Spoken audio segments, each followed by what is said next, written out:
My garbage person of the week. Actually, I kind of have two. I'm gonna have a bonus, but I'm gonna start off with the son of Rudy Giuliani. This is Andrew Giuliani, chosen because he was chosen for a position in the Trump administration. He's gonna be leading a task force ahead of the 2026 World Cup, apparently because he likes golf. That's it, I guess. He was apparently sworn to the position earlier this week by Kristi Noem, who described next week's event set to be co-hosted, or next summer's event set to be co-hosted by Canada and Mexico as being, quote, a dozen Super Bowls over a single summer. I guess, I don't even know why she's interested in it since it's soccer and it involves Canada and Mexico, but I guess it's good, I don't know. Anyway, Trump said of Andrew and why he picked him for this position, highly competitive golfer, which, I mean, really good. He's also a highly competitive person and he loves what we're doing. So I want to congratulate you and your family and your father, your great father, who's the greatest mayor in the history of New York. So I want to congratulate the family. It's a big post. You better do well, Andrew.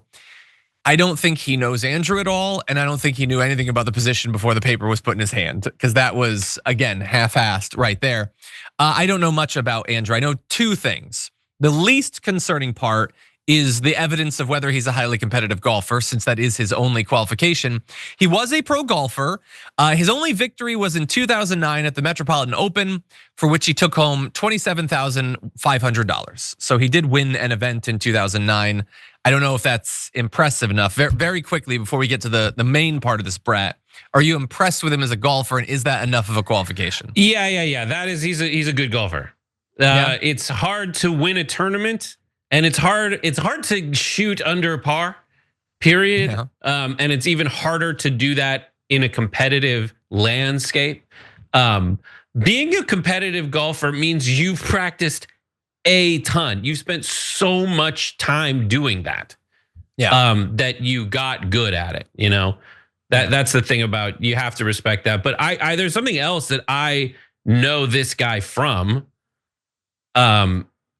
And it's this, remember this moment? I don't. When Rudy Giuliani was giving a speech and his kid came out in front of everyone and just started like yawning, and like Chris Farley played him in an SNL sketch at one point. I do remember that. I didn't know what that was a reference to. That's a funny memory of him. I'm gonna replace that with a worse one though.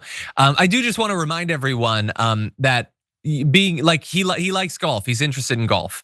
That doesn't mean that he's qualified to set up and organize one of the biggest golf events, like, or any event, like of sport. Like I like volleyball. I couldn't run a tournament in a rec center. But anyway, okay, he's qualified. Here's the thing. This by itself wouldn't have been enough to make him my garbage person. It was that I was reminded of something that I guess I didn't know at one point that he had done when he ran for office. He ran for governor and it was a failure or whatever. But he was at an event and he brought up his young daughter in a weekend rant about gender, stating that he had, quote, looked under the hood and that gross. And that she was a woman and, quote, she's gonna stay a woman, saying he is, quote, gonna be the last guy in a long time that looks under the hood right there. Dude, these guys are so creepy. There's more. She, quote, made a promise to me on the first day, right? My wife was sleeping and I'm holding her, my daughter, in my arms. And I get emotional thinking about it. But she made a promise to me. She shook my hand and said, I'm the only boyfriend till you're 25 years old. Shake hands. Shook my hand. So I have changed the diapers. I have looked under the hood. She's a woman. I'm gonna be the last guy in a long time that looks under the hood right there. But guess right, she was born a woman and she's gonna stay a woman. It's that simple. And I don't know, when he did that, I don't know if I had my daughter, but I have a daughter now. And I don't think you have to have a daughter to think all of that is at the very least very gross. Dude. And super strange, but now I have one. That's not okay, any of that.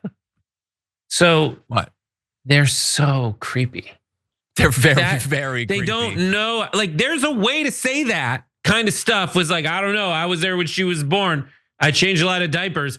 That's a girl. You can say that.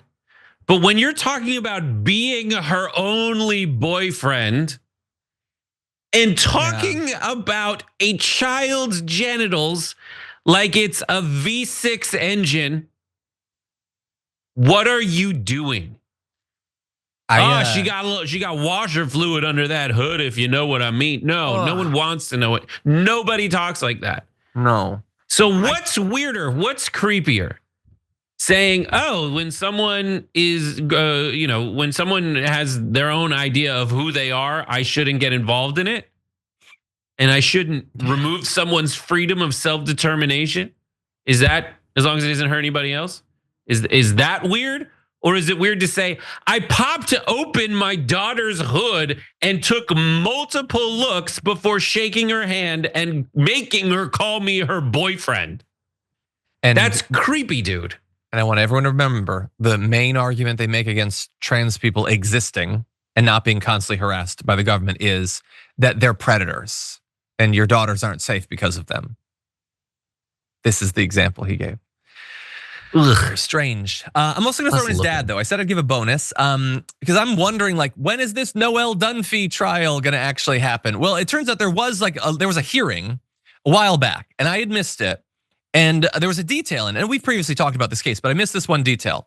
Noelle Dunphy claims that she has a recording of Rudy Giuliani promising to give her $300,000 if she would, quote, forego her legal rights in connection with her pending case and F me like crazy.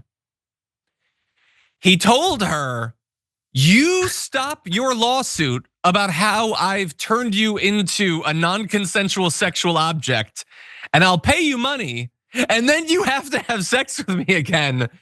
Dear God, this family. No wonder Andrew turned out the way he did, if this is what Rudy Giuliani is doing. Dear God. Now it's just an allegation. We haven't seen the recording, but that's what she said. It remains to be seen. Anyway, God, these people are so freaking gross. But anyway, those are our garbage people of the week. 54,000 of you voted for the community garbage person of the week. And here are your top 4. Coming in at number 4, 3% of the vote is Chip Roy for his letter urging deeper Medicaid cuts. Number 3, 7% of the vote for the SCOTUS for allowing the trans military ban to proceed. Your runner-up, 22%, going to the far right for donating to a woman screaming the N-word at a toddler. Ugh. But the garbage person of the week was pretty clear. 68% of the vote for Donald Trump, saying he doesn't know if he should follow the Constitution, which was kind of a news story in the cycle for like a half a day. And then we're all just moving on with our life. The fact that the president says he doesn't know if he needs to follow the Constitution. But forget about that. Let's talk about the hero of the week. More important, 46,000 of you voting for the first time, fewer votes than the garbage person of the week. I don't know, is that the death of optimism? But here is your top 4 for that. 11% of the vote going to Jasmine Crockett for slamming Trump over his low IQ insult. 13% of the vote for attorney Mark Elias calling out Trump's judge attacks on 60 Minutes over the weekend. 15% going for Governor Janet Mills for forcing Trump to back down in the fight over allowing trans people to participate in sports. But again, far and away, the winner, 62% of the vote, your hero of the week, Canadian PM Mark Carney saying Canada isn't for sale to Trump's face. That was a good moment. So, and I think the Canadian people got hero of the week a couple of weeks back for choosing Mark Carney. So that's interesting. But that said, we have one more story remaining. Oh, I do want to let people know about our members' content. We're really going to be mixing it up. I just want to have a little bit of fun. Saw a video going around on Instagram, I think, or TikTok or something like that. And it's 2 daughters who are in the backseat of their car, and the car is being gassed up, and they're having a dispute with their mom about that goes in the craziest possible direction. And so we're just gonna respond to that, have a little bit of fun. That goes out to the members later on. So become a member and you'll get access to that, as well as literally years of bonus content, top 10 lists, and all of that.